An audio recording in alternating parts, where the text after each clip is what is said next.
सिद्धी जोहरने पन्हाळ्याला घातलेल्या वेड्यातून सुटण्यासाठी महाराजांना घेऊन बाजी विशाळगडाकडे निघाले होते.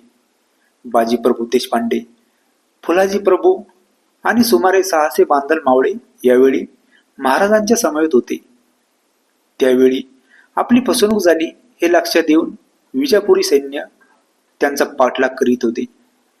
पुढचा धोका लक्षात घेऊनच वडिलकीच्या अधिकाऱ्याने बाजींनी महाराजांना विशाळगडाकडे पुढे जाण्यास सांगितले.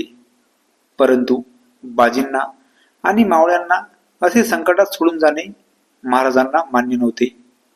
तेव्हा बाजी प्रभू देशपांडे छत्रपती शिवाजी महाराजांना म्हणाले, राजे तुम्ही जा, लाख मेले तरी चालतील, पण लाखांचा पोशिंदा जगाला पाहिजे.